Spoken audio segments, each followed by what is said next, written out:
I'm Lori Corlin. I'm the chair of the Department of International Language and Culture Studies, and I am very pleased to introduce Dr. Talia Bugel as one of the IPFW featured faculty.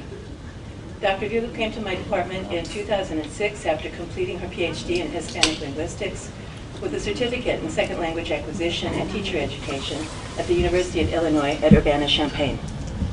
I would like to give some information on her earlier education and work experience because the choices that she has made in her life add to an understanding of the work that she has been doing here at IPFW.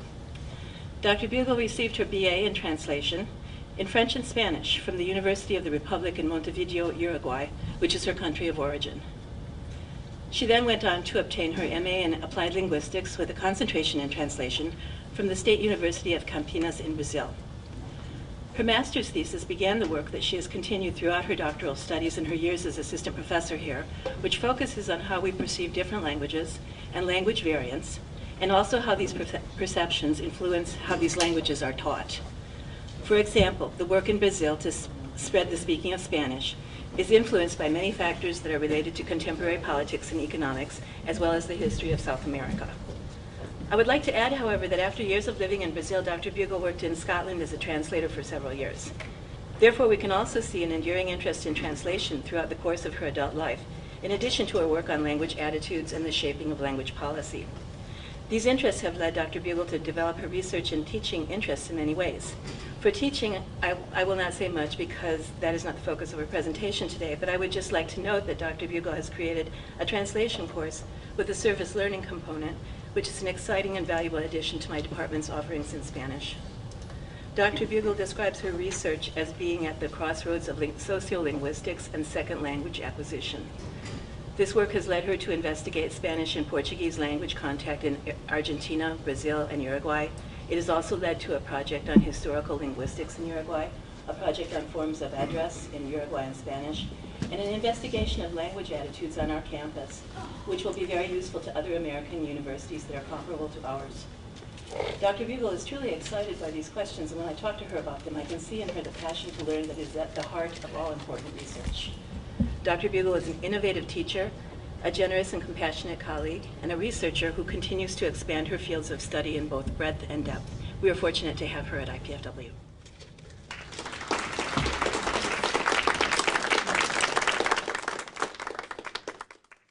Thank you so much, Lori. And first of all, I wanted to thank you, everyone, and particularly my department and my college and the university and the Office of Research and External Support, but particularly Lori, because I really can't think of anyone able to guide me better in these first years of my as assistant professor. So having said that, I'm going to talk about what we can do with languages and specifically about the things that I have done with languages, which are translation, both theory and practice. Another thing that we can do is learn about language acquisition, how we learn languages, both our native language and foreign languages. We can do sociolinguistics research, which is, in general terms, looking at how language is used in social interaction. We can also do lexicography, either monolingual or bilingual development of dictionaries. And we can also serve, for example, in the field of adult literacy in Brazil. That is something that I did for a little while, or through the service learning opportunities here at IPFW in Fort Wayne. Now, for this presentation, I'm going to focus on my research in sociolinguistics and second language acquisition. I say, as Dr. Corbin mentioned, that my research is at the crossroads of these two areas. And what I wanted to tell you is, okay, it's at these crossroads. Where did these roads cross in my case? How did I come to get an interest in this area? I realized that I found that something called neutral Spanish was being taught massively as a foreign language in Brazil in the 1990s. This is the road of SLATE, which is short for Second Language Acquisition and Teacher Education. When you're a language teacher and you hear that a neutral language is being taught, that calls your attention because of the neutrality, and I will go into a little detail later. This phenomenon of teaching a neutral language massively in a country in Brazil came as a result of regional economic integration between Argentina, Brazil, Paraguay, and Uruguay. And this is the road of sociolinguistics. And this is the crossroads of SLATE and sociolinguistics where I locate my research. This is a map of the area. You see Brazil, Paraguay, Uruguay, and Argentina. In the 1990s, they signed an economic agreement, and they also agreed to do cultural and educational and linguistic integration. So Brazil, which is Portuguese speaking, would teach Spanish, and Uruguay, Argentina, and Paraguay, which are Spanish speaking, Paraguay is also Guarani speaking, would teach Portuguese as a foreign language, starting in school. So a little bit of details about second language acquisition and teacher education and why this hearing that a neutral Spanish was being taught caught my attention. Chomsky, with his theory that he started proposing in the 1960s, it tells us that there is an innate ability to learn languages, and that this innate ability is triggered in interaction. So if no one talks to me, if no one talks to a baby, the baby won't learn a language. The baby needs interaction. And through interaction, the baby will learn the language that is spoken in the baby's home. And then when the baby goes to school, the baby will learn, or the child will learn, the language that is taught at school. So let's bear that in mind. Language, the ability to learn languages is innate, and it's triggered through interaction. Taking that into account, the current approach to language teaching is called communicative, and it is based on research findings of how languages are learned. So the tenets of the communicative approach include interaction to trigger the innate ability to learn languages. Authentic input is required, and we teach in the target language. So we try to reproduce in the classroom as much as possible the same context in which a child learns their language. A little detail about sociolinguistics. Sociolinguistics studies how extralinguistic factors, which can be social, cultural, historical, political, influence the use of language and language variation and change.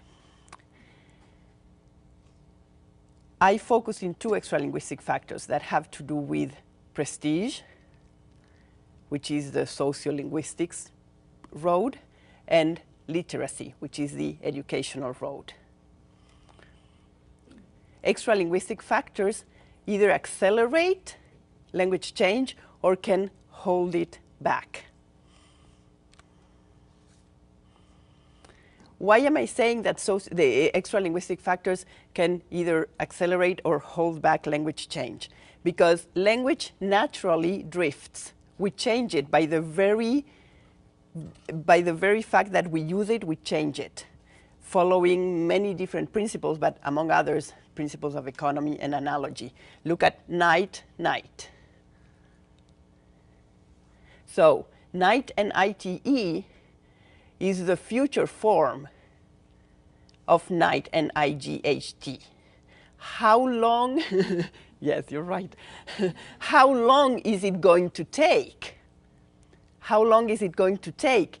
It will depend on how much extra-linguistic factors we put in the way.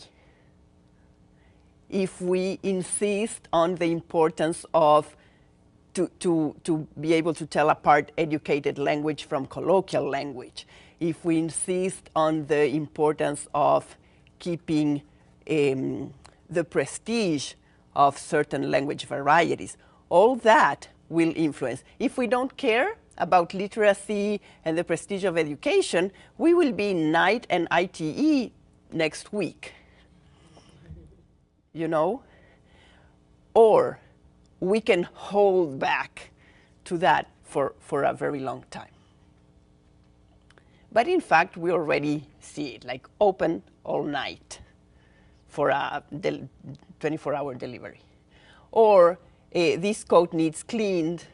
So that's another example in which we see economy and analogy. Of course, this coat has been cleaned, so we already have seen cleaned in that position, in that sentence. And the economy, we think that we're just making economy by taking out has been, and we don't realize that actually we're applying that principle to another structure. So language drifts. Languages get in contact with one another, and they borrow and adapt words. For example, chaise longue in French, that in English we say chaise lounge because we think that it's for the lounging area.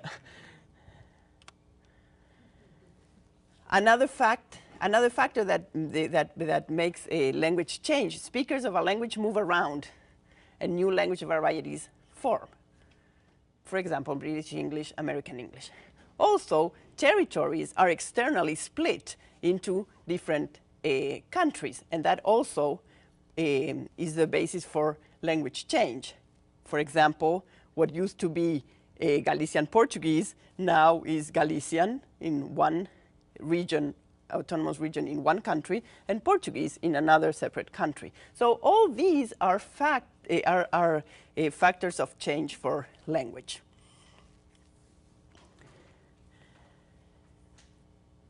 So having explained a little bit of details about the most important things that I need you to bear in mind regarding second language acquisition and teacher education, interaction, authentic samples of language, and some important things about sociolinguistics, which is language changes and social factors speed that up or slow it down. I'm going to explain a little bit better what are my crossroads. I was in Brazil in the 1990s in the midst of a dramatic increase in the demand for language as a foreign language as a foreign language courses. The people who were available to teach were Latin American Spanish native speakers. And I started noticing changes in their speech. At the very beginning, it seemed random, and then when I started paying more attention, these changes seemed to be more consistent. They were following some patterns. So imagine that you're talking to your friends, and you start seeing that they intersperse British vocabulary when they are speaking. And every now and then, they start pronouncing as you imagine that they pronounce in London. But of course, they start the sentence like that, because then they get involved with what they are saying, and they drop those. It's very difficult to, you have to be a very good actor and have a lot of training to hold on to those adjustments. Otherwise, they stay for the first half of the sentence, and then they drop. So this was a phenomenon. I was hearing a phenomenon that involved language variation. People were varying the way they spoke, and this had to do with sociolinguistics. And it was tied to language teaching, because I realized that this was not random. The people who were doing it were the ones who were working as language teachers. of Spanish as a foreign language in Brazil. So this is a point where I decided to seriously study this. What were my goals for this first study? I wanted to try to understand and explain to myself and to all involved this mix of Spanishes or Spanish varieties that were being taught in the classroom, and this mix was also coming out of the classroom, because when my friends who were language teachers were talking to me, they were also speaking this mix. So that was my sociolinguistic interest. There's language variation here. Something is happening with the language varieties. And there was also an interest tied to the language teaching, to the second language acquisition. The mix was no authentic input.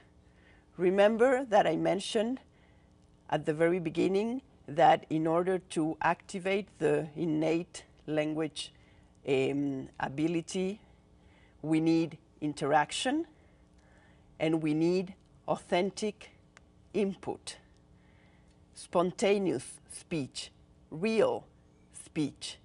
Well, this mix that the teacher were taking to the class and that was even overflowing outside of the class was no authentic mix. It wasn't anyone's language. This wasn't the language spoken by anyone in any of their countries. So, was I seeing the beginnings of a future new variety of Spanish? This mix was tied to whose identity?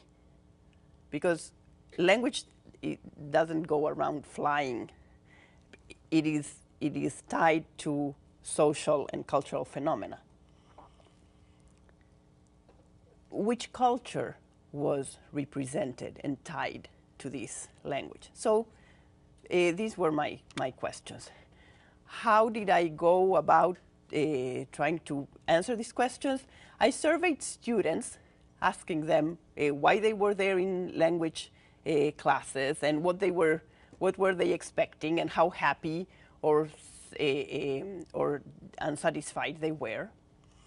I interviewed coordinators of language schools and teachers also. I took the textbooks that were being used and analyzed them in terms of the language. So what vocabulary is here? What structures were? What's the main language variety used in these textbooks? And I also tried to find what was the definition of this so-called neutral Spanish that was being taught, because the coordinators and the teachers in the interviews and my friends, when I was talking informally with them and I pointed out that something was happening to the language, they said that they were being oriented to teach a language that would be as neutral and as general as possible. So I wanted to know exactly, okay, what is the description of that neutral, general Spanish? And how well is it possible to actually speak that language?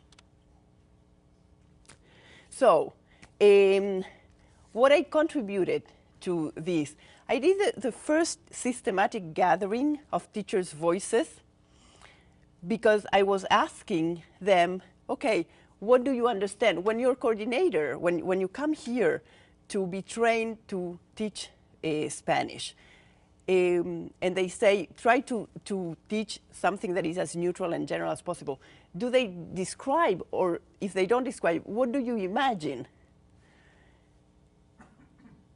And in those dialogues, some unsatisfaction from the teachers started coming up, because they were Latin American teachers, and they felt that they had to drop some of the typical characteristics of their speech, and they had to adopt some characteristics of another speech.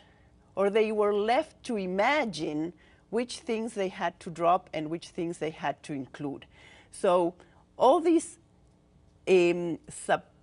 non-implicit notions of prestige and stigma in language were being played, but it wasn't on the surface. It wasn't explicitly. I also conducted the first systematic gathering of students' voices. So talking to the students, why are you here? Why are you learning this language? What are your goals? What do you want? How happy are you? Something that came up from the students was that they wanted to learn Spanish from Spain. This was very clear, open, direct, and explicit. Spanish from Spain. Why? It's the purest, it's the most original, it's the most correct, it has no deviations. Okay, so the analysis of my data shows what? The textbooks contained only Spanish. They were made in Spain to the European audience. So, of course, if I'm going to make a textbook to teach Spanish, and I'm going to get together with some colleagues, we're going to take into account what it is that we can provide, and that is our language, and who is our audience. So it was perfectly natural that books made in Spain to teach Spanish as a foreign language to their neighbors had this content. But the teachers were native speakers of Latin America. They were neighbors of Brazil that had gone to Brazil in different circumstances and at different times. And they weren't trained as teachers.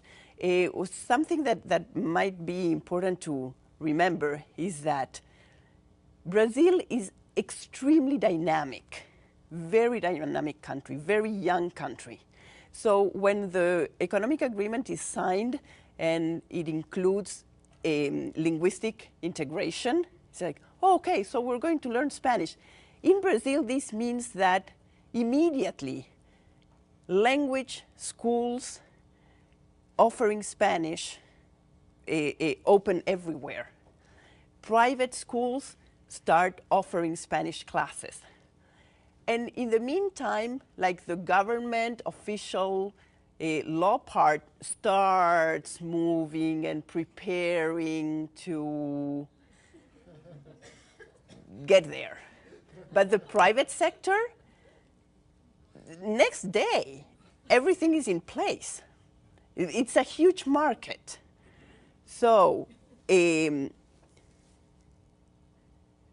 you speak Spanish, come over. Training guides, they will train you to use neutral general Spanish with no regional features. Actually, when I was going for interviews or surveys or something, would you teach for us? No, I'm here for something else. I mean, I can't even figure out what I would teach. So, no. So, these people were going after neutral general Spanish, but the explanations pointed consistently toward Spain and explicitly asked to drop regional features of Latin America. Another thing that I did was pick up classroom language samples to be able to compare what it is that we were aiming at and how well that was, how possible that was. So the classroom language samples contain Peninsular Spanish and attempts to avoid Latin American Spanish. And so here came the question of, is actually a neutral language possible? Like, can we think of neutral English? What would be neutral English? Would it be educated English? Would it be African English? Would it be received pronunciation? Would it be American English, broken English? See that when we try to think of a neutral language, it's impossible. We run into the wall every time. Why? Because we can only imagine actual varieties of language that are tied either to geographical regions or to social classes or to educational backgrounds. So this very notion of a neutral language is elusive because it's just an idealization. And it's an idealization that requires a type of stability that with language is impossible, because as we saw, once we start using language, we start changing it by the very fact that we use it. So the conclusions for the first study were that given that second language acquisition is tied to motivation, and motivation is tied to identity and ideological factors, like how much do I admire that speaker of a foreign language? How much do I want to be recognized by him or her as an interlocutor? So the identification is important. But the mismatches that were in place between the language included in the textbook and the language included used by the teachers on one hand, and on the other hand, these teachers that were Latin American and that were providing a mix of Spanishes was a mismatch to the wish of the students for pure, correct, original Peninsular Spanish. So the link to identification and thus motivation was broken there. So this had implications for second language acquisition.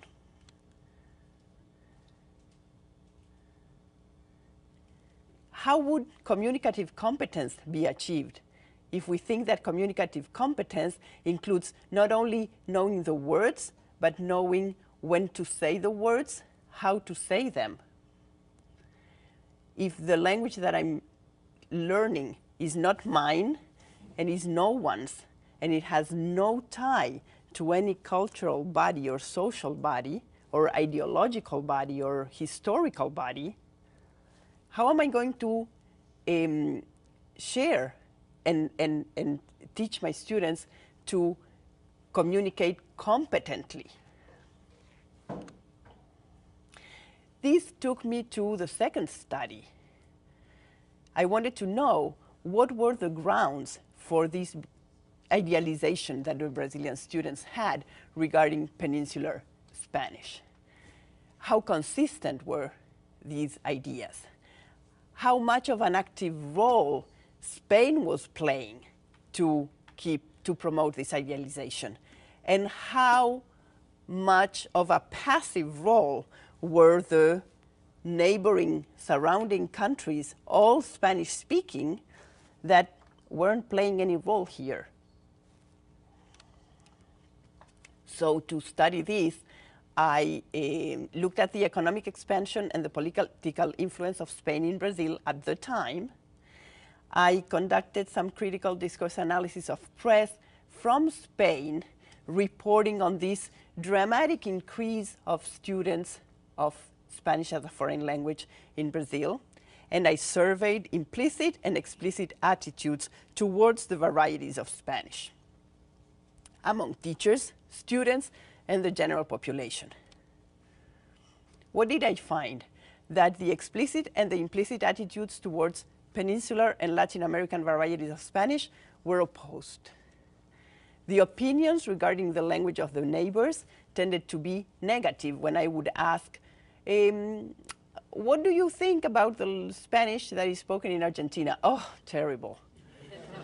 The reactions to the samples of speech by those same unidentified neighbors tended to be positive. At the same time, when I played samples of speech from different varieties of Spanish to those same participants, without bringing up anything that would trigger all the prejudices, actually the ratings for the speech of the people from Argentina were very positive. Oh, this person sounds very warm, very friendly, really, really cool. This helped me, this helped my contribution to language policy development. I absolutely think that we need to know where our attitudes stand regarding the languages to be learned in order to align our offerings as language teachers or as a teaching institution that teaches language with those expectations. Because otherwise, there will always be this mismatch. If I'm offering something that the students have no respect or no admiration or no curiosity about, then the communicative competence won't be achieved. So because of that, I have focused the last 5 years to the study of language attitudes. I went to study the attitudes to varieties of the native language. So I had studied the attitudes of Portuguese-speaking Brazilians toward varieties of Spanish. Then I went to look at their attitudes toward varieties of Portuguese. Was there a comparison there?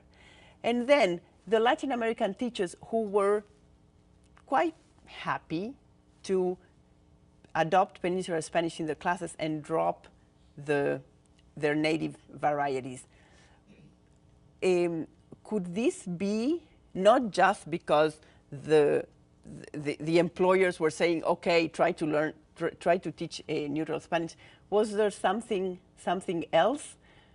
I probably was quite insecure about my own variety of Spanish beforehand. So I also studied the attitudes of Spanish native speakers toward the varieties of their own languages. And then I got some requests from colleagues to conduct critical discourse analysis of language studies, of language attitudes in different varieties and different languages at different contexts. So something that I'm doing now is looking at attitudes toward African languages in the 19th century press in Uruguay. African languages are not spoken in Uruguay, and it will be a good contribution to know what were the attitudes of that. How did we get from having African languages to not having them? Well, attitudes towards it. Probably they weren't found to be prestigious, for example. So we need to find information about that. So I'm looking at a 19th century press for that. Now I've also been invited to work with a group of colleagues to look at Spanish heritage speakers, or Spanish as a heritage language in the Midwest, but not in the big cities like Chicago, because that has been studied. The thing is what happens in other places like Fort Wayne. So that is something that hopefully we will start collecting data very soon. And I will take care specifically of the attitude toward their language and different varieties of language. And I couldn't refrain from looking in depth at how are we dealing in the campus with our attitudes toward diversity as expressed in language. Because I've seen that in the last 5 years, I've seen the campus change a lot, and I'm sure that anyone who has been here for a little longer you do have more and more this thrill that you're walking down somewhere and there's a conversation and I'm in total ignorance here. I have no idea what people are saying. This is cool. And so, oh, what language do you speak? And I hear more and more languages. So I really think that it's the right time for us to take a deeper look at that. And given that all my work on Spanish and Portuguese contact and attitudes has been in monolingual areas. So the cities where I have been going, Sao Paulo, Buenos Aires, Montevideo, they are monolingual. These people who are learning the other language, they are learning it as a foreign language in a classroom. I want to take these studies to the border areas of Brazil, Argentina, and Paraguay. Sorry.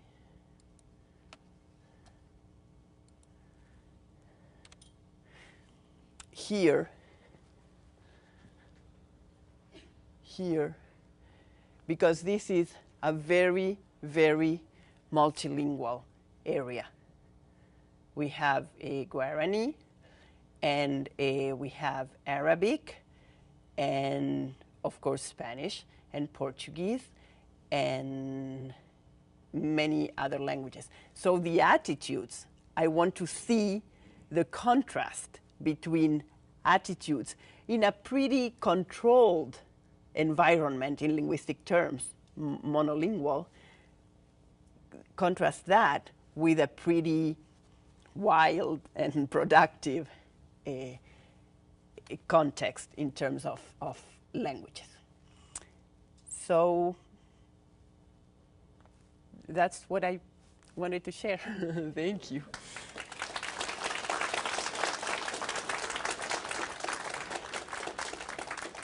If anyone has any questions, I don't know how late it is.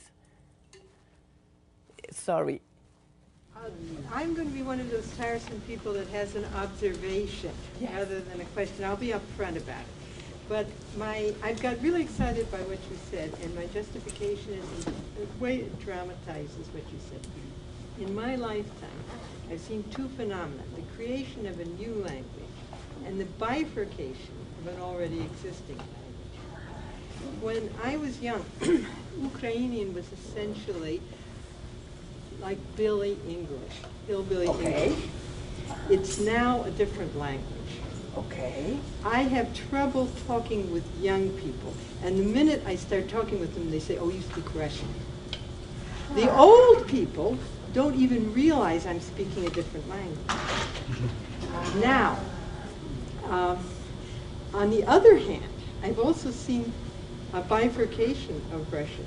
Russian American is essentially now a separate language, though it's still understandable.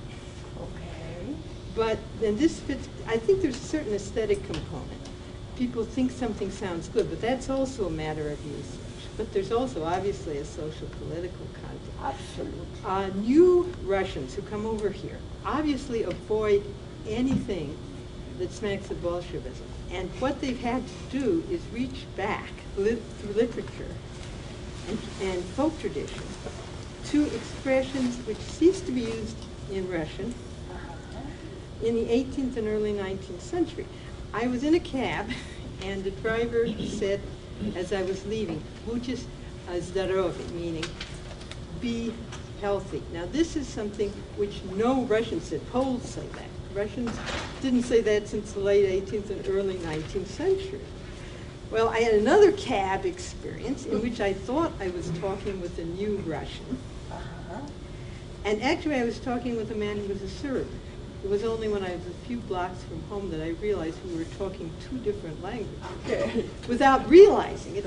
But at the same time, I now realize very well when I'm at the bank that I'm trying to talk another language when I'm talking to Ukrainians. I pass because of my name, and then they start talking to me, and as I say, then they say, oh, you only speak Russian. You know, one likes to conceal that because they don't like Russians. They don't like Russians at all. They don't like Poles at all. They don't like very many people at all. But they have such an intense national consciousness that they've now got their own words for months, their own words for numbers. It's amazing. Anyway, I just wanted to share that with you. It's a wonderful, thank you, because it's a wonderful example, again, of how language is pulled and pushed by extra-linguistic factors. Yes, absolutely. Thank you so much. Augusto. Talia, I was wondering to what extent the different accents we find in Latin America are the result of different accents in Spain. Yes. Yes, they are. They are the result of different accents in Spain, and they are also the result of the contact with different languages, different Native American languages. There was, what is pretty strong now is what is called the theory of the Andalusian the Andalusian Spanish in the Americas, thinking that only the port of Cadiz was allowed to send ships in the 16th and 17th century. So if you were emigrating from Spain, you had to go to Cadiz. And apparently from the study of the ship logs, is that a word? That I didn't do, but that I read of the people who are doing that.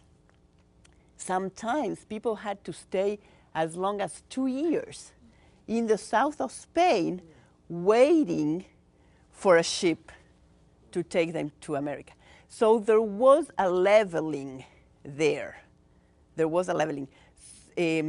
But language variation also, it can be top down or bottom up. So it's a different situation when I adapt my language, and that is called language accommodation, to show the person that I'm meeting them halfway. So I'm Galician, and I came all the way to Andalusia to take the ship to America, but first it took me a long time to get from Galicia to Andalusia, and then I have to stay in Andalusia maybe as much as 2 years before I cross the ocean. So there is a process of leveling. I drop many of the, actually I drop Galician to be there with Andalusia. So yes, the different accents, the different varieties of Spanish, and the different the different languages of Spain influenced the different varieties of Spanish, because people didn't go, people from the same region concentrated in different places.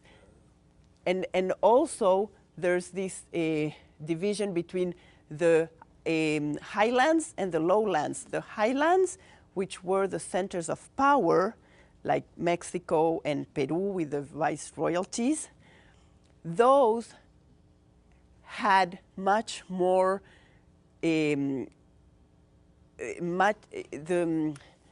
prestige and the education and the centers of, because of the center of power, that allowed the language to change less, or Colombia. Against the lowlands, River Plate, Argentina and Uruguay and Cuba, you get there, like River Plate, the viceroyalty of the River Plate was created in 1776.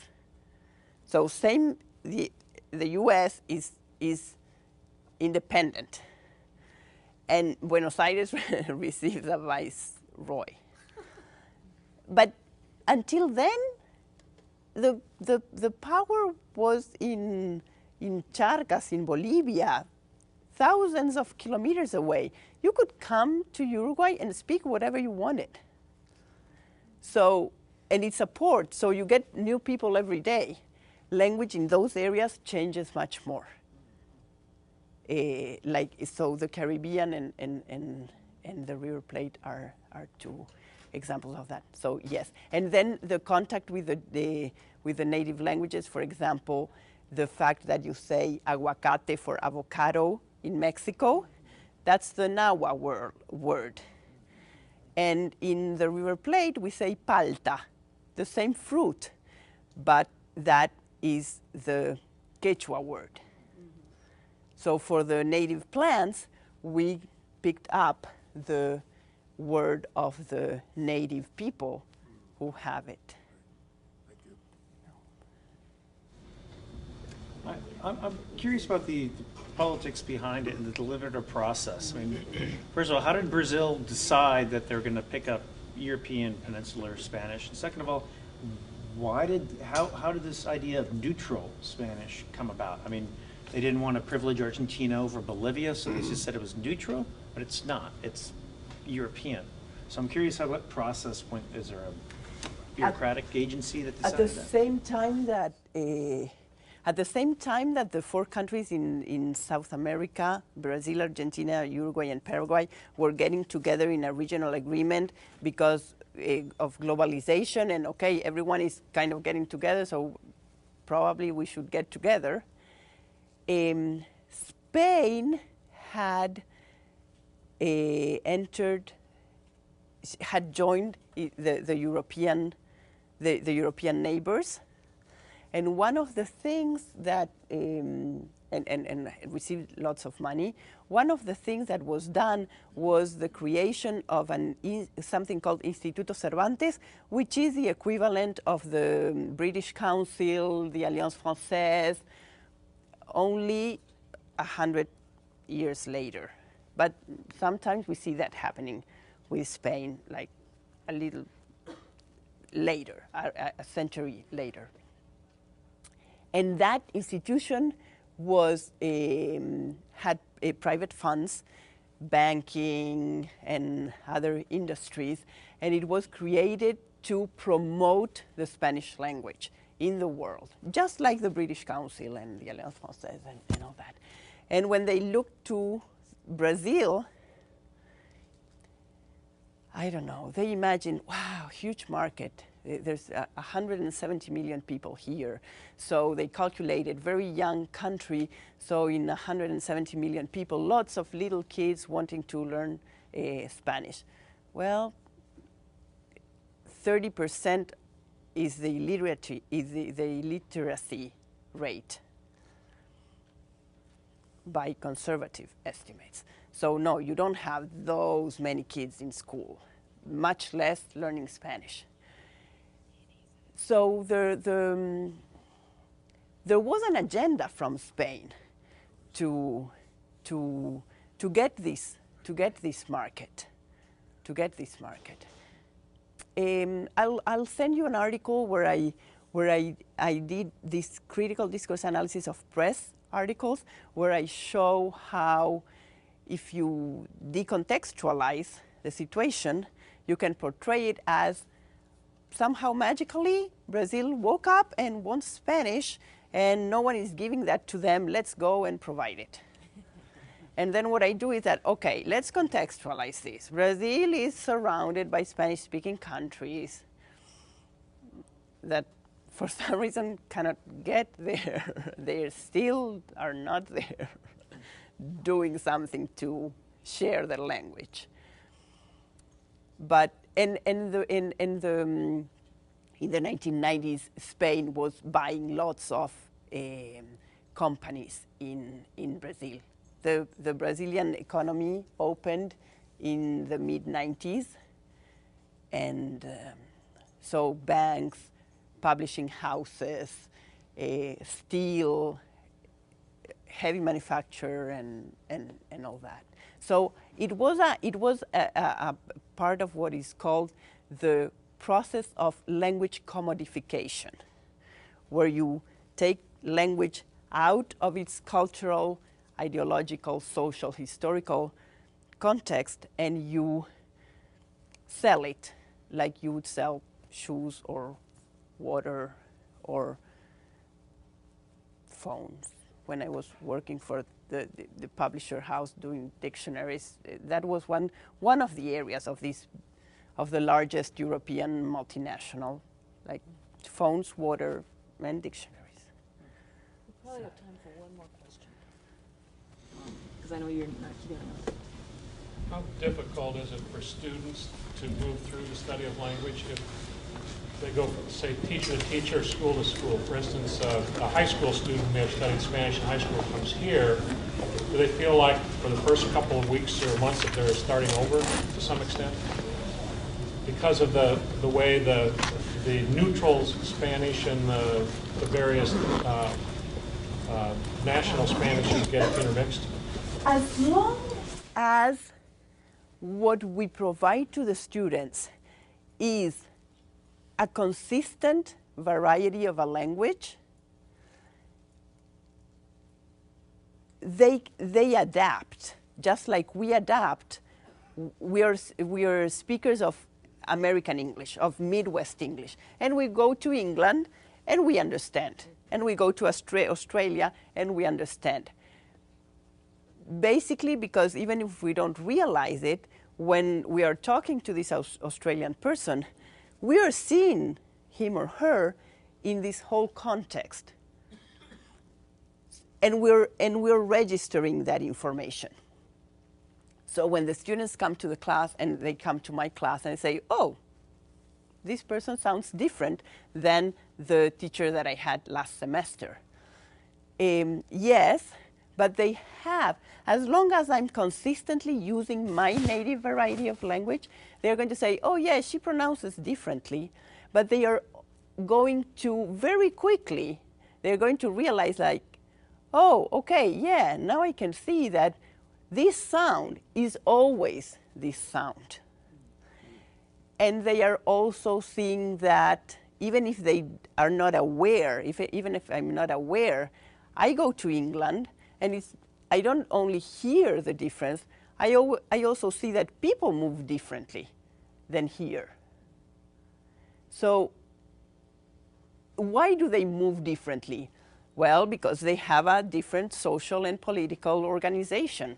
I don't know, they have a queen, and that shows. To me, that shows. So it's no problem as long as we provide the whole packet. The problem comes when we don't provide the whole packet. So I'm trying to pronounce like someone else. So one time I say T, and then I forget about it. So the next time I say T, and you know. Thank you so much.